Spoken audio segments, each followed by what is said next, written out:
Hi, Christie, Hi. and hello, everyone. Welcome to our annual monthly series, or I'm sorry, our monthly series, not annual, Inside the Acid-Free Box here at Holocaust Museum LA, where we take you on a behind-the-scenes look at some of our collections that are typically stored in our archive. As always, I'm Jordanna Gessler, the Vice President of Education and Exhibits at the museum. I am coming to you from home with my colleague Christie, our collections manager, who is in our archive with all of our primary sources, um, about 20,000 of them. And so we definitely have enough material to go through the different collections that we have.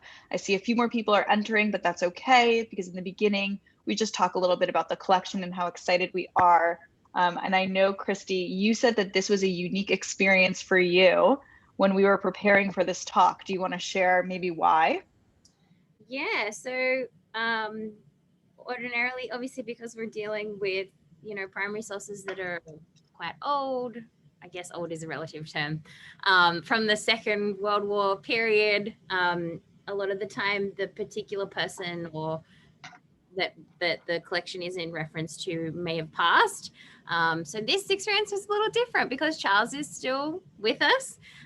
So it was great to be able to talk to him and his wife Minnie, who I am pretty sure are listening today, and get to know the story a bit better that way and have somebody to ask questions rather than just having to kind of piece together the history from the resources, which is great. But it was nice to have somebody to be able to go directly to the source. Great. So before we get started in diving into the source material that we have, do you want to tell us a little bit about our overall archival collection? Yeah, so like we mention every month, essentially I'm in the archive right now, so the archival collection is stored in this room behind me, and it's made up of roughly 610 collections and sub collections, with over 20,000 artifacts, documents, and other materials. So many of the collections, like I mentioned before, relate to a particular person or maybe a family, and include materials like photographs, documents, three-dimensional objects, so maybe things like badges or pins or textiles and other family heirlooms. And then we have a repository of oral history testimony as well. So this collection, the Charles Millett collection, includes photographs, which we'll look at today, and you can see some of them on your screen, and artifacts and other official documents. The document their pre-war life in Vienna, through Charles's mother Grete, and then as well as the family's experiences when they were in Shanghai, and then their later life in Australia, up to today. Wonderful. Okay, let's, I guess, get started. And here we're going to talk just a little bit going back far, far, far in history. How and when did Jews arrive in what we now know as Austria and Vienna, where our story takes place? Actually, Vienna was a encampment during Roman times. It was called Vindobota. And during this time, this is the first time where we can assume that Jewish people were brought within the Roman Empire, so brought to what we now know as today as Vienna. Although it's not until about the 13th century that there's a real influx of a Jewish community that brings itself there, as in that part of Europe, Jews were granted certain rights, and oftentimes when you look at the Middle Ages throughout Europe, Jews traveled to countries and kingdoms and states and nations in which they received different rights. Of course, Jews are not fully emancipated in any part of Europe until the French Revolution, and so really starting from the 12th century up until the 18th century, there is a lot of movement and a lot of migration as Jews are expelled from communities and then invited back in. So as I said, in 1244, Jews were granted rights. And then during the 13th century, Austria, as we know it today, becomes a center of Jewish learning and community.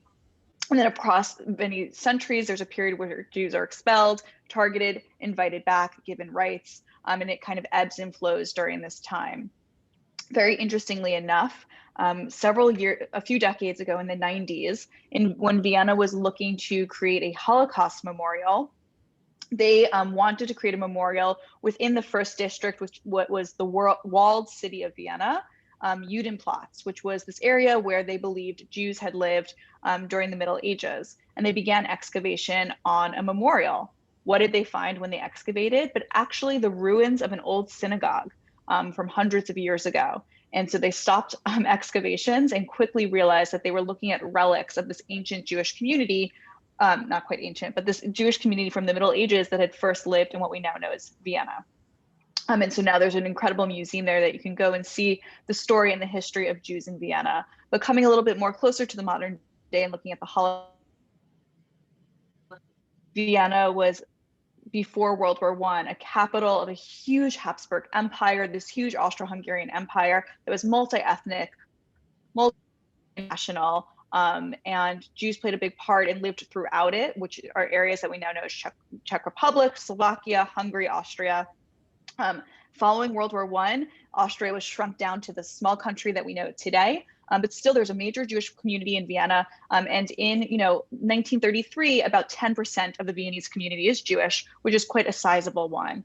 The city has a history of being a center of Zionist thought. Theodor Herzl, the father of modern Zionism, he studied at the University of Vienna. Many Viennese Jews were well integrated into urban society and culture. And as I said, Jews made up a significant percentage of the city itself, as well as their doctors, lawyers, businessmen, and bankers, and artists and journalists. So, just getting some context for the fact that Jews found home in Vienna for hundreds of years, and really were connected with the community in which they lived before the Nazis came to power.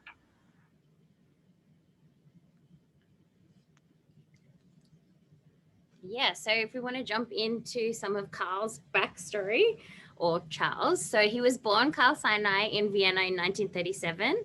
And you can see on the left of your screen, and we'll show you some of the pictures more closer up.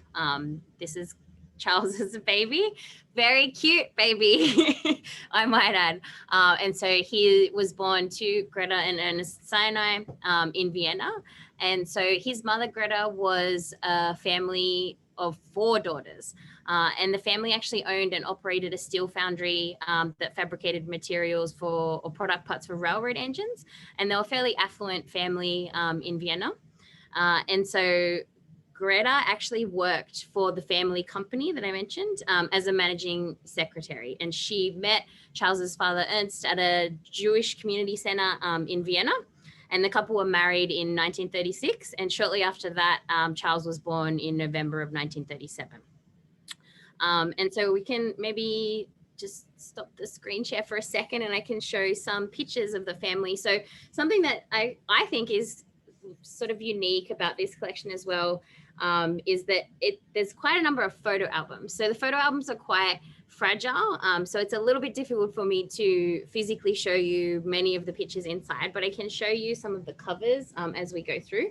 And so this photo album, and something else that's interesting about it as well. So this is just one of the photo albums of the 4 that are in the collection. And something that's really interesting about this that I just recently found out from Charles as well is that the imagery that you're looking at on the front was actually painted by his mother. So she was quite a talented artist and actually hand painted the front covers of some of the albums that are in the collection. And so this particular album has photos from Grete's childhood, of her family, her sisters, her parents, and family holidays, what you would expect for a typical family photo album. So some of the ones that I have copies of to show you. So this is a picture of the 4 sisters that I mentioned. So Grete had 4 sisters, and she was actually a twin. And so this is a picture of the 4 girls as children. And then I have some photos as well. So this is Charles's grandfather on his mother's side, obviously taken before the war. So Sigmund Rees, and this is a picture of him in Vienna. And then we also have a picture of Charles's grandmother on his mother's side, and that's Anna Rees. I believe that one, looking at the back, he was actually taken in 1939. So. And so, yeah, as I mentioned, quite a happy upbringing for all intents and purposes if you look at the different photos and things that are present in the collection. However, obviously, all of that changed very quickly when, the Nazis came to power. So I'm going to let Jordanna talk about that a little bit. What I love about these photographs is you really get a grasp for just everyday life that this family was experiencing. Grandmothers, grandchildren, work, painting, drawing, leisure. These are all things that definitely resonate with me. And, I think about my own childhood albums of collections of photographs, just showing these everyday items. And I really love this photograph, Christie, that's on the screen. I believe it's of Greta dancing in 1926. Yeah, and actually, I just realized I have it in front of me if you want me to show a bigger. Oh, yes, please. This one is actually on display in our first gallery that depicts Jewish life in Europe before the Holocaust. And so let me see, I believe this is Greta right here on the side here. But yeah, 1926, very regular young child activity, take ballet lessons. Yeah, it just, I definitely have photographs of me trying to pretend to be a ballerina when I was a little girl as well. So as you mentioned, we're now nearing the ends of the 1930s. So Hitler had already come to power in Germany in 1933, and there had been a series of anti-Jewish laws enacted in Germany. There was already a refugee crisis of German Jews trying to flee the persecution from the Nazis. And between 1933 and March of 1938, when Germany annexes Austria, the Nazis put together many, many different Jewish laws, ranging from the fact that Jews could not be doctors, Jews could not be lawyers, Jews could not be practicing civil servants. They were stripped of their German citizenship. They were banned from certain schools, from taking public transportation at certain times, from going to parks, from going to public beaches, etc. So a series of different laws over all of those years. But in March of 1938, when Nazi Germany comes and annexes Austria, they take all of those laws and immediately implement them very quickly. And so for the Austrian Jewish community, they felt that harshness, that harsh anti-Semitism, and this really strict anti-Jewish laws immediately as soon as the Nazis come and take Austria. And so after the Anschluss, after this annexation, Vienna becomes the focal point of Jewish emigration from Austria. Those seeking exit visas and other documentation necessary for emigration were required to stand in incredibly long lines. It was a very difficult process. And it wasn't just about trying to get out of Nazi Germany, which now includes Austria, but where to go. If you look at quota, at that time, the United States had quotas. They only allowed a certain number of people from different backgrounds to come in a certain year. But even if you look at the quotas filled from 1933 onward, the United States was actually not filling the quotas of Jews fleeing the Nazis. They were making it incredibly difficult due to some anti-Semitism within the State Department, xenophobia that existed in the United States at that time. And so for Jewish families fleeing the Nazis from Germany and Austria, they didn't have a lot of options of where to go. So they were both, on the one hand, waiting on long lines night and day in front of police offices, passport offices, municipal offices, and then also trying to figure out not just how to get out, but where to go, where would let them in. Would-be immigrants were forced to pay an exit fee.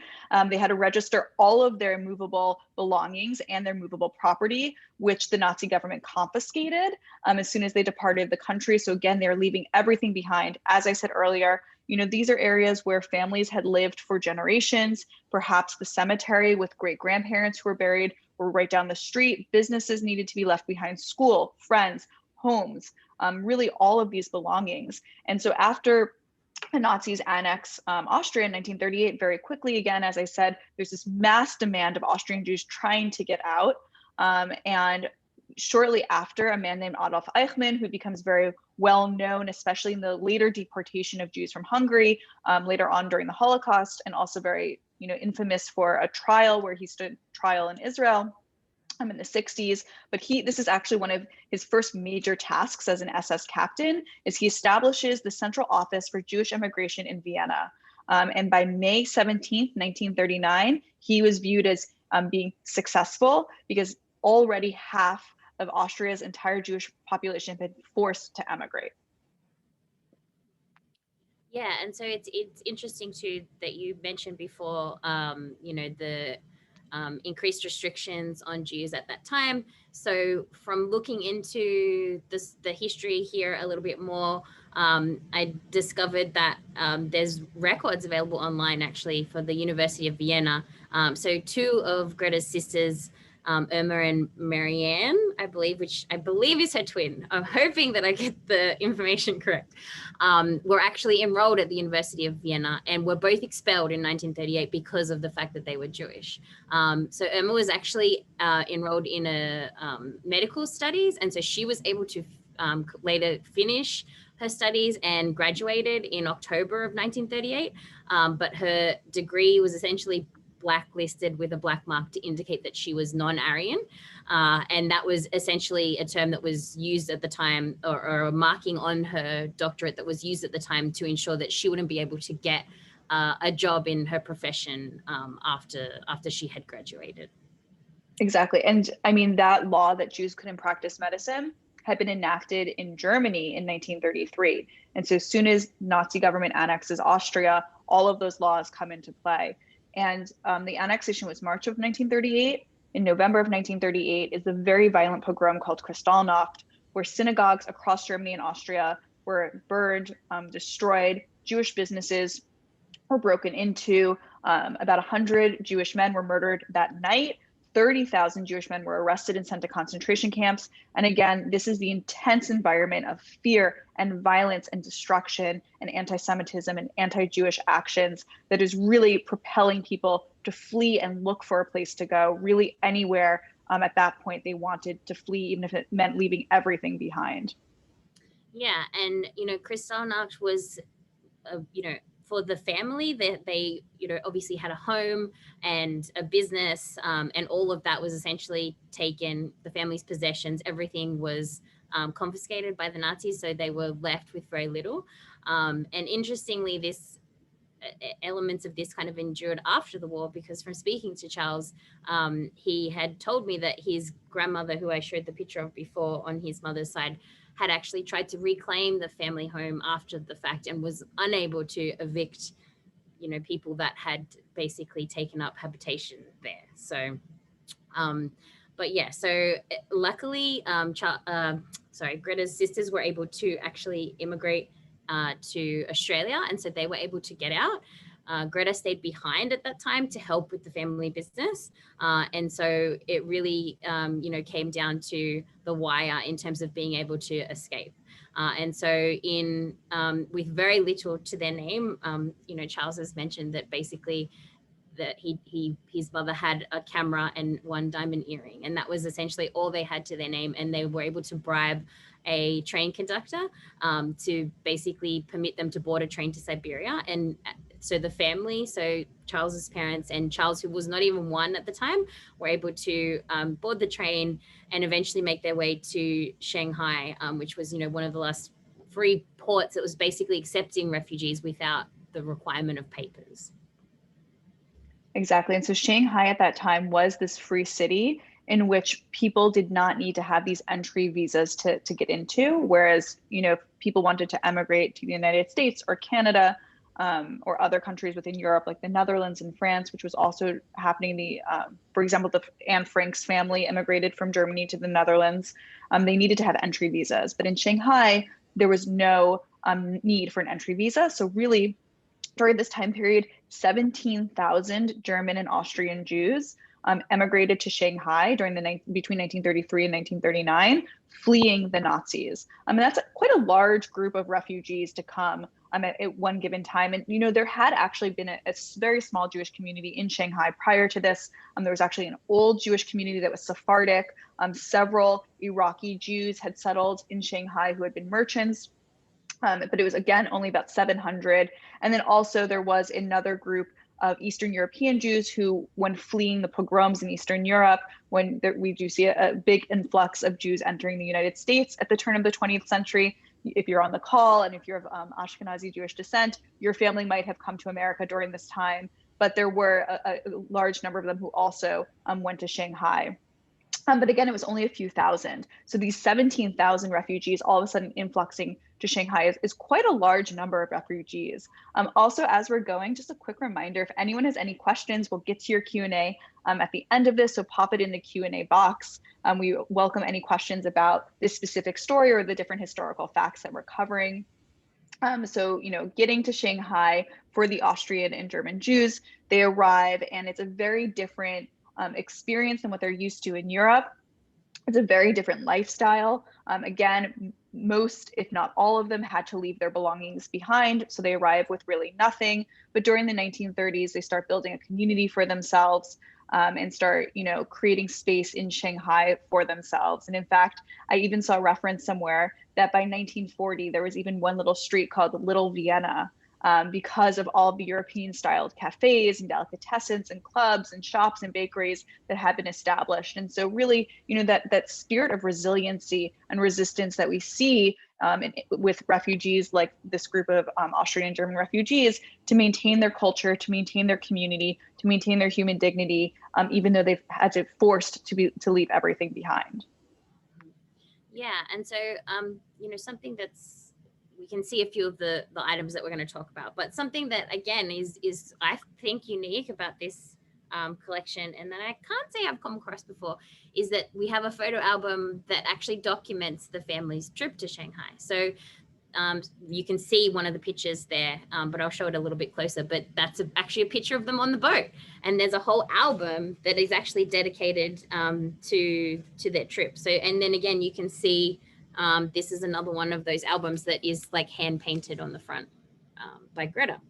And so it's a little bit fragile to kind of go through it specifically and show it on the screen, but we have some of, I'm sure I thought I had the image, maybe I don't.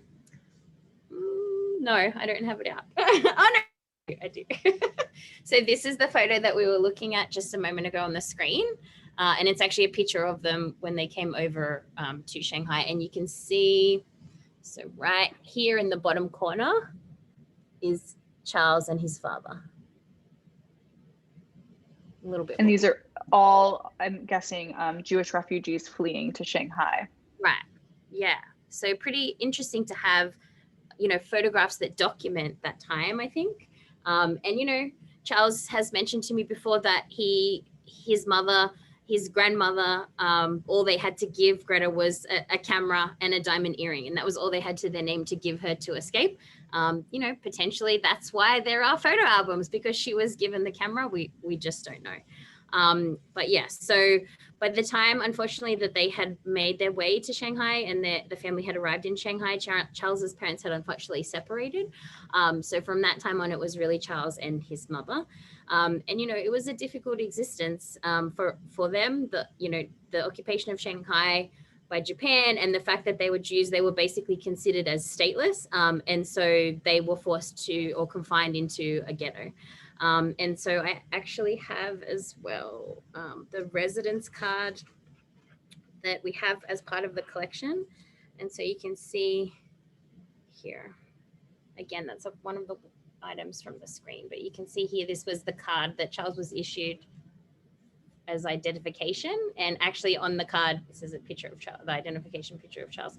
And actually on the card, it specifically says that, this has to be carried on your person at all times, and can be requested by authorities to see it, basically. So that, they weren't really free to travel around and move about that much. They had to have a reason to be out of the ghetto.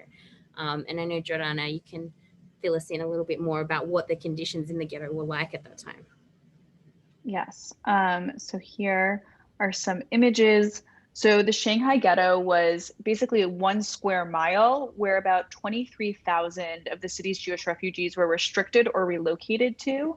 And this is referred to as the Shanghai ghetto. And this started in 1941 and went, of course, until 1945.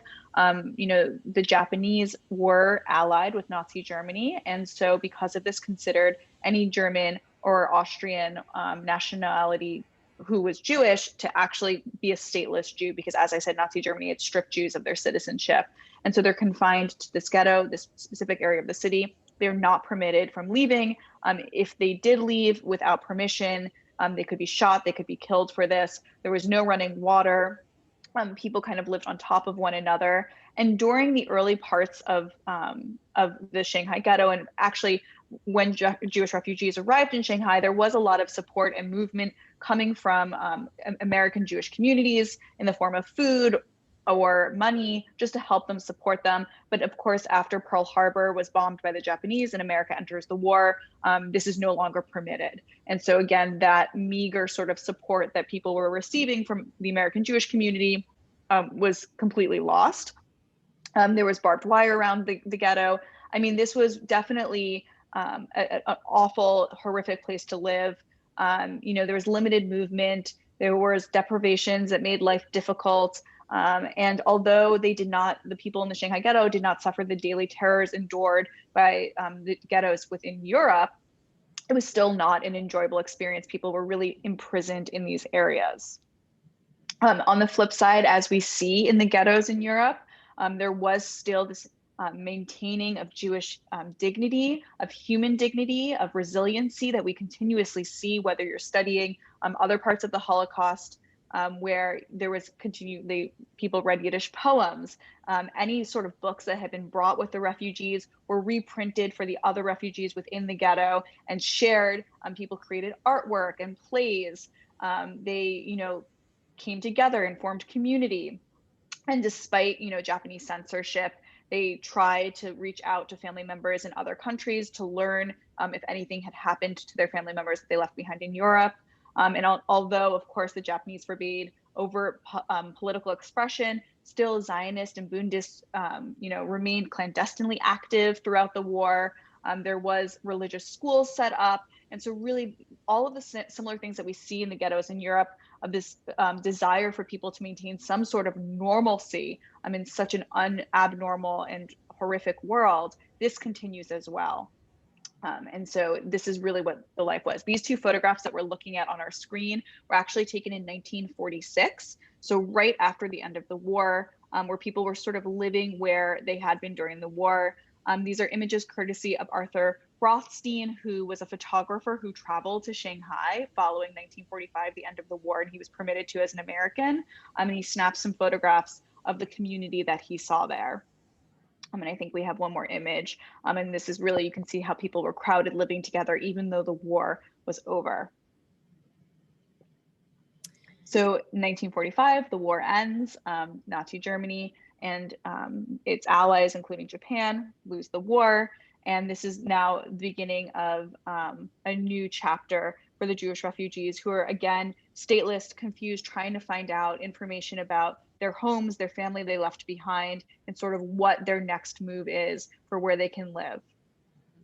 Yeah, and it's definitely something that, Charles has kind of reiterated to me. There was definitely this sense of kind of turmoil within the community because, you're trying to make this decision and put your life back together. Do you go back to the country that you had to flee from? Do you go somewhere else and start life fresh and start over? Can you even do that? And so luckily for Charles and Greta, they were able to secure a spot because, again, there was, quotas in terms of which countries would accept refugees. They were able to secure passage to Australia. And so they essentially had to pay their own way to go to Australia. And what actually happened, it's quite an interesting story, is that they boarded a troop carrier, the SS General Gordon, and it was a troop transport ship that was being used post-war to transport people and troops. And essentially it was supposed to take them to Australia. Instead of making it to Australia, Charles and the other passengers of the boat stopped in Hong Kong, and Charles and the other passengers, the other 3,000 so passengers, were forced off the boat. Their belongings were put onto the shore, and that was it. The boat left. So they were left in disbelief, basically wondering what on earth they were supposed to do.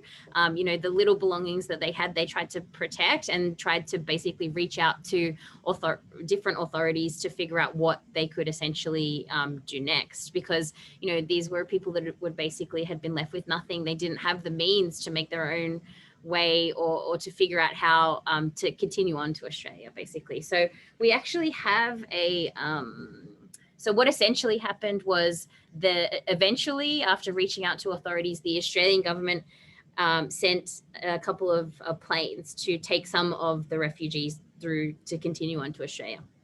However, there wasn't enough seats for everyone. And so it was decided that women and children would have preference. And even then, there wasn't enough seats for all the women and children that were there. So they essentially had to enter into a lottery. And Charles and Greta were lucky enough to secure 2 places on the planes. And I think, as far as I understand, they were made to pay their own way. And actually, this is the receipt that Greta received for actually making that payment for the flight to continue on from Hong Kong. And the photo that was on the screen just a moment ago as well, it's quite a small one, but this we believe is actually a photo of them with a boyfriend at the time of Greta's, of them actually in Hong Kong on their way, making their way through to Australia. And yeah, so they eventually did make it to Australia, but even once they made it to Australia, the life post World War II in Australia, life was still difficult. As I understand it from looking into the history, foreigners were met with suspicion by the local population in Australia, and particularly I would imagine from places like Austria, Germany, those kinds of countries, because during the war, in Australia, those people coming from those countries were essentially seen as fifth columnists, which is basically another word for saying that they were suspected of being spies from whichever country they were originating from. And so they were sent to internment camps in Australia at that time. And so you can imagine the type of reception that, the feeling at that time that Charles and his mother would have been met with when they finally did make it to Australia. And so much so that they ultimately changed their names so that they could, try to assimilate into the country, which is why, we know him today as Charles Millett. And so Greta went on to remarry, and the photo that we're looking at on the left side of the screen here is a picture of her husband and Charles on their wedding day. I can show you a bigger version of it if you like to see, because I have to say that I was looking at the picture. This is the copy of the picture that was actually on screen, but I looked at the picture. More so I looked at this, was it this one? I think it was this one, which is a group of different pictures. And I just felt like the background of those photos looked sort of familiar to me. So I don't know if there's anyone listening from Australia, but it's definitely Pitt Street in Sydney. And after speaking to Charles, yes, he confirmed that actually is where the photo was taken. So yeah, a little bit of Australian trivia thrown in there for you. So Greta ultimately remarried. That was the picture of them on their wedding day. She, as I mentioned before, she had sisters that had immigrated to Australia earlier. So she was ultimately reunited with them. They did have somewhat of a strained relationship at that time. And Greta, it wasn't an easy life for her by any means. She had suffered a number of breakdowns, and it was a very difficult life in Australia. And after they made it to Australia as well. However, through all of this, Charles persevered. He ultimately went on to be able to, find success in the hospitality industry and working in various clubs and hotels, both in Australia, and then his work would really take him around the world. And so eventually he immigrated to the US and was actually reunited with his father, who I guess he hadn't seen for, many years. And his father was living in LA and working as a tailor at that time. So he was able to reunite with his father. But more importantly, he met his future wife, Minnie, who we can see a picture of them together on the screen here. And they actually met at the Westside Jewish Community Center in LA, which I believe is still there on Pico, in 1964. And then they were married 6 months later in August of 1964. And so they, you can just tell by this beautiful picture of them that they obviously a very happy couple. They had 2 children, a son and a daughter, 7 grandchildren. And, I think some of the family are listening today. So hi to all of the family who is listening. And I think that takes us to today. So I don't know. And actually, Christie, as people are putting in their sort of last minute questions that they want us to answer, Minnie is raising her hand. So I'm going to see if I can get her to call in. Let's see. I'm asking you to unmute. Let's see if this works. Ooh. This was not part of our plans. This is a surprise appearance. Well, while we see if we can work it out, I really Well, want. Sorry. Oh yeah. What No, were you- I think they're unmuted. Minnie, can you hear us? Yes, I can. Hi. Hi, how are you? Good. How are you? Good. It's amazing. You've got the family down Well, we're so glad to hear that you think that we gave a good representation. here. Yes. You did an excellent job. Good. I'm so glad to hear. Is there anything you guys want to add? Did we miss anything important? Good. I think you made a very interesting presentation.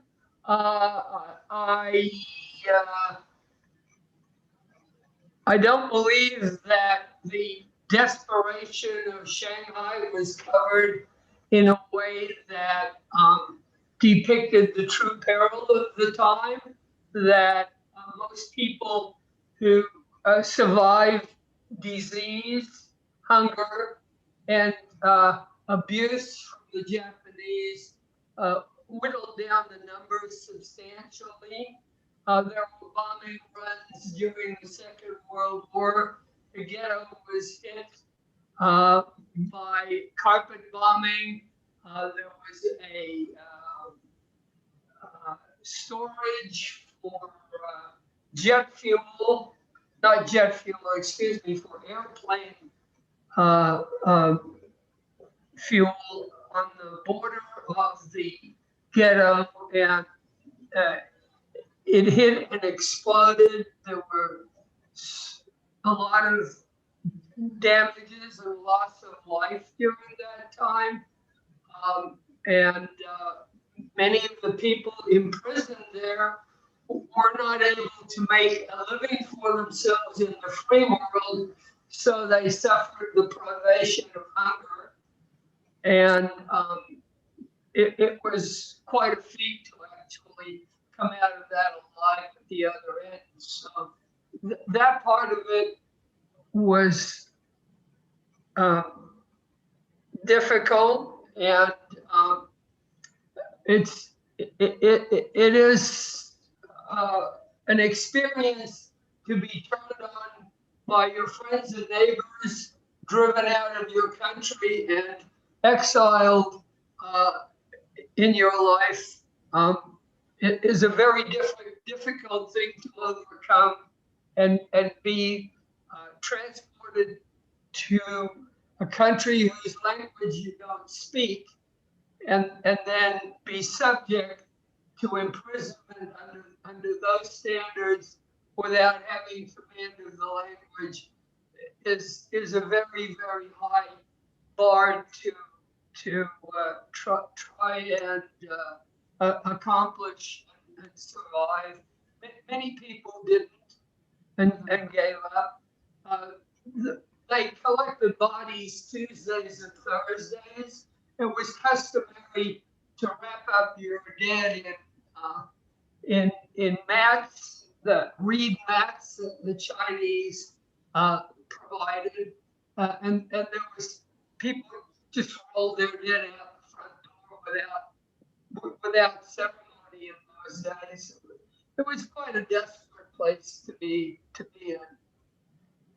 But that part of it, I guess, sort of escape.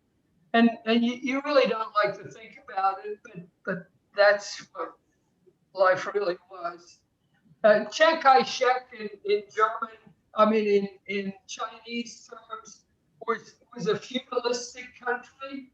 That empire was feudalistic by root, and you could actually own people that you could buy. Women had near no value at all. If you were a woman born in that time and place, you were most probably just discarded. So that was the order of the day.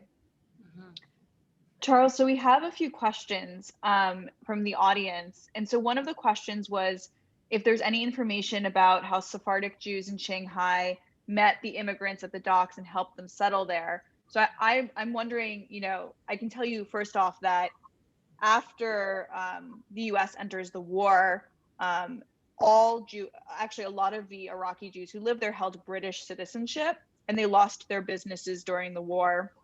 And were eventually also sort of excluded from society. So most of the Jews living in Shanghai at some point in time experienced the same anti-Jewish laws and sentiment because their citizenships were not recognized as being an ally of Japan, which was the occupying force. But I'm wondering, Charles, do you remember the Jewish community in Shanghai? Did they welcome you and your mother? Was there any sort of support there when you arrived? As you show in the picture, I was about one year old at the time on our arrival in Shanghai. So I viewed the world through the eyes of a child, and was not aware of any of my surroundings, and I don't have clear recall useful as an adult for the early years, but I can tell you that the Shanghai society was very advanced in terms of helping each other and active in supporting one another in any way possible. And there was always constantly war chatter about who's winning the war and where the war was going, and there was intense interest in what the likelihood of the theater moving to the Orient was going to be. And there were places within the ghetto that housed businesses that people had managed to open, and people helped each other in any and every way possible. And that was sort of the glue that held people together. You have to understand there was no electricity, and people would. There was electricity for the Japanese and Shanghai had electricity, but within the ghetto, utilities were very spotty, and people sat around, and every day after meals at sundown, people would sit outside their front doorstep and talk to each other and commiserate and gossip, if you will. The idea that you sort of retired in your house and flipped a switch and got entertained or news, that didn't happen. You got it from your neighbors, you got it from your friends, and you got it from people who had connections. There was a lot of gossip. Yeah, Charles, it's a little hard to hear you. I think you just have to speak a little bit closer to the phone. But what I'm hearing to answer these questions is that there was support from the Jewish community, either from the Russian Jews who had come and Polish Jews who had come during the pogroms, and also from the Sephardic Jewish community to help. People tried to support each other with every way they could. In that way, it was a tight community. People worked together. They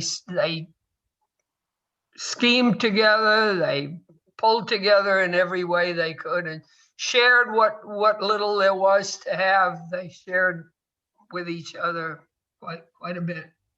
Yeah, it really sounds like, and this is really the resiliency of human beings to be able to create community and to support one another when so people had so little. When so many people had so little, they still would create some sort of community there. And so just watching the clock, I know that there was a question about the ship. And Christie, I don't know if you know the answer to this about where they took the ship from. I believe from Shanghai, I believe. I'm not Oh, entirely. I meant to Shanghai. I Oh. already think the person means to Shanghai. Oh, okay. I actually, well, from what Charles has told me, they made their way to Siberia and then from there to Shanghai, I believe. Is he still? I don't know. That's correct? That is correct. And this also, I mean, afterward, so this is really when Austrian Jewish refugees were flooding Shanghai. But at a later date, there was actually a Japanese diplomat, Sempo Sugihara, who was stationed in Lithuania, which is not Siberia, but it's in the general eastern direction from Central Europe. And Polish Jews fleeing there received exit visas and entry visas to get out. And then they went to Japan, and then they went to Shanghai. So a little bit later, after the German and Austrian Jewish refugees arrived in Shanghai, there was an influx of Polish refugees who had also been able to exit via Lithuania and take ships and be able to get out with the help of Sempo Sugihara. And that was a later addition. So I said earlier, about 17,000 German and Austrian Jewish refugees arrived in the 1930s, but over 20,000 were put in the Shanghai Ghetto because many of these others came a little bit later after 1939 and when Polish Jews were fleeing the Nazis after the invasion there. And then we have a question about how old Charles was when he left for Australia. I believe I was about 9 years old. I think I came to Australia through Darwin, and amazingly we landed on a dirt runway, and we were packed into what amounted to Greyhound buses, and I'd never seen any animals before. And as we went from the airport, which was in the bush and without any city lights of any kind, the buses traveled along this dirt road towards Darwin, which is at that time was a very rough and ready place. And along came this pod of kangaroos, and these animals jumped higher than the bus and faster than the bus. And I was sitting by the window, and for the first time in my life, I saw an animal bounding higher than the bus, faster than the bus, and exceeding the bus, and they disappeared down the road. There's a whole bunch of them came and went quietly in the evening. That was my first view of Australia. Never saw anything like it again. That to me sounds like the quintessential story from arriving in Australia, to see a pack of kangaroos jumping higher than the bus you're on. What an incredible way to be welcomed to your new home.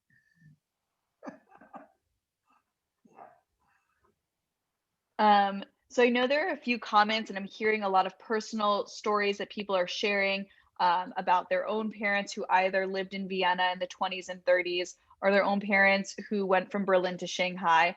Always, you can reach out to us. You can email us at info@hmla.org or archives@hmla.org. Reach out to us, share your story. Let us know if you are interested in learning more about our different collections that are relevant to your family's history, or interested in learning more about the museum itself. Please reach out to us. We would love to hear from you. We always love seeing these comments here in the Q&A box, but we also would love to connect with you over email and the phone, and eventually one day also in person. I want to just thank everyone for coming today, and also thank you so much, Charles and Minnie, for joining us in this surprise little Q&A, which we had not planned on. And really, I think this is such an interesting and unique story that not only just shows, the journey, the refugee status, the trials and tribulations that one family went through, but really that you can think about all of these different families that were split up and moved and tortured and persecuted, all because of their identity as Jews, and really considering the ways in which the Holocaust uprooted entire communities, families, siblings, children, parents, and shuffled them across the world, and really all these vanished communities that just simply no longer exist because of the Holocaust. And I think this one story can show us all of these areas of, you know, what the dangers of stereotyping, the dangers of hate rhetoric, the dangers of othering that Charles and other Austrian Jews experienced in Austria. And then this awful refugee status and journey that they went through to Shanghai, the violence that they faced in the Shanghai Ghetto, and just trying to find a home. And really, what does the word home mean? What does it mean to form a family and a community? And so these are all, I think, the hopes that we take from this, and seeing that a community can still come together. People's resiliency is so incredible.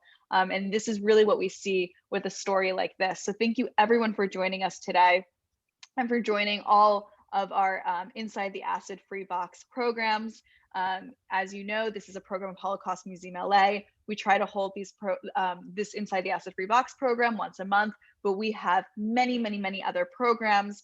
You can hear from survivors like Charles on Thursdays with our Holocaust Survivor series talks.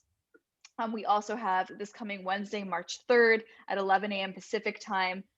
Holocaust Museum LA presents Building Bridges, How Female Leadership Impacts Our Communities, in honor of March being Women's History Month. You can join us for a conversation about how female leaders are making a difference in diverse communities across Southern California and beyond. On Thursday, March 4th at 11 a.m., we have Never Give Up Book Talk with a Holocaust survivor. And then, of course, our next Inside the Acid Free Box is going to be about the female founders of Holocaust Museum LA. Again, in honor of Women's History Month, we're going to be looking at the stories of two women who were part of the first founders of the museum in the 1960s, and learning more about their stories. Again, we are so, so grateful to Charles and Minnie for sharing their stories with us, for loaning us their documents and artifacts that we can use to educate students both at the museum, in the galleries, and virtually online like tonight.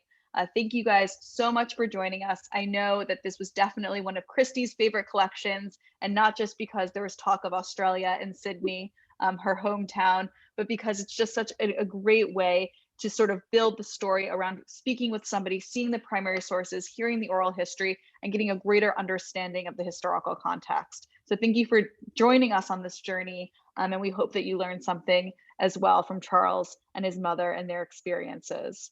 Thank you, Jordanna and Christie, for putting an excellent exhibit and program together. And I hope all the people who are watching out there got entertained and enlightened and enjoyed the afternoon. It was certainly a pleasure for us to be part of it, and thank you for doing it. Thank you so much. We appreciate it. And we look forward to seeing everybody again soon. Thank you very much. You did an excellent job. Thank you. Bye, everyone. Bye.